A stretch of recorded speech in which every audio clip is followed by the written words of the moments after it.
something before and just before Salah and during the Salah. In a previous episode, we talked about the khushu and its importance and some other issues. With regard to the wudu, we talked about wudu and tahara in the previous recording. It is very important to remember this rule that will help you in tahara and purity and also in other issues in your life, inshallah. Al-yaqeen la yazul bil-shak. Certainty is not nullified or cancelled out by doubts. If somebody is sure about something and has yaqeen and certainty about something, let him not allow any doubt to destroy it. For example, somebody cleansed himself in the bathroom and he left the bathroom. Later on, he has some doubts. Is there any witness? And did I have some urine here or there? Or in the salah, that did I pass some gas or not? Stick to the original condition, which is you are sure you made wudu and you cleanse yourself very well, then don't go to the doubts. And this is the advice of Rasulullah to one of the Sahaba who has sometimes the doubts that he passed some wind during Salah. So he said, Sallallahu don't leave until you hear something or you smell it. Until you hear or you smell something. So stick always to the original ruling and don't change it. Okay? One of the etiquettes also in Islam is to sprinkle the underwear from inside with the pure water. After you finish cleansing, just to sprinkle some water inside the underwear. So later on, if somebody feels something, then he says, oh, it is the water, which is, he's sure or she is sure about that. Oh, it is the water that I sprinkled. To cut out any doubts. So don't allow doubts to take over certainty, okay? And this to be applied in our life in different ways. For example, you are in a park and your clothing are pure and you cleanse them, you wash them, then a dog comes and he sniffs and sniffs and you are not sure, did you like touch me with the saliva, his nose or not? Stick to the certainty. Your clothing are clean, don't allow doubts to take over unless you have certainty of the other side that the saliva touched you. If not, doubts should be thrown away.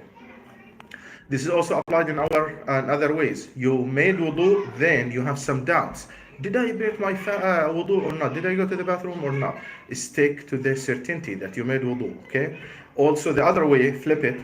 Somebody went to the bathroom but is not sure whether he made wudu after that or not. We say, what you are sure of more. Oh, I went to the bathroom. And you have doubts about the wudu, then we say stick to this certainty. So al-yaqeen la yazul bi-shak. And this is to be applied in our daily life. Think about your relation with your spouses, your relation with your children, our relation as Muslim community. So stick to the default that you trusted that spouse or your child.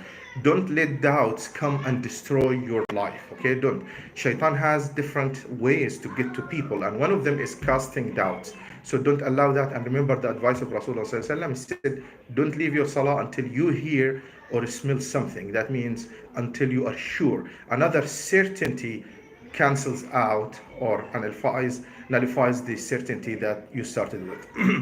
Another thing among the salah etiquette is those who are praying behind the imam not to rise until the imam comes and stand in the mihrab.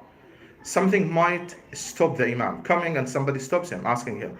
He might, remember that he did not make wudu. This happened with Rasulullah. He was coming and Sahaba rose up, stood up, then he remembered he did not make wudu. Then he went back and made wudu while they were standing. So when he came back, he said, don't stand until you see the imam coming, there.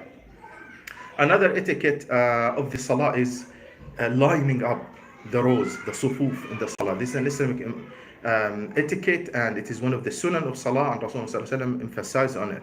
In fact, the last scene that Rasulullah saw his ummah, it was when he was very sick just before his death, and he saw Muslims performing salah in rows, and he smiled, so it's a very beautiful scene, and Rasulullah would always check the lines before the salah. But remember that the heart and the khushu' of the heart is more important, okay? The heart and the khushu' of the heart.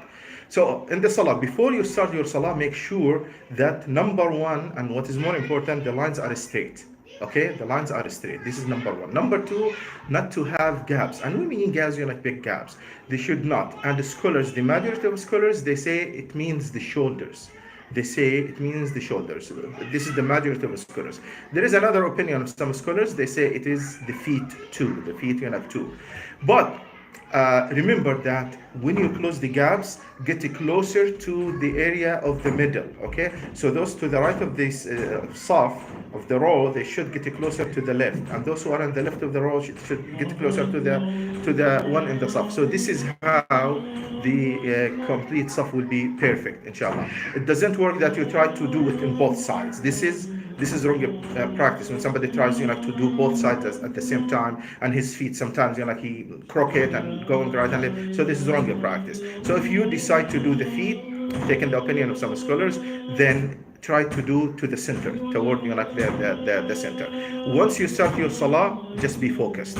Forget about the people around you, unless if you notice a big gap. Okay, even some scholars and some madhab, even they say you should not move in salah. But if there is a gap, just fill it. If you notice it, your heart is more important. So think about your heart and your relation with Allah subhanahu wa ta'ala more than your feet and the feet of the people besides you. Your salah is valid even if there is a gap. But you will lose a lot of credit, and the salah might not be accepted if the heart is not there.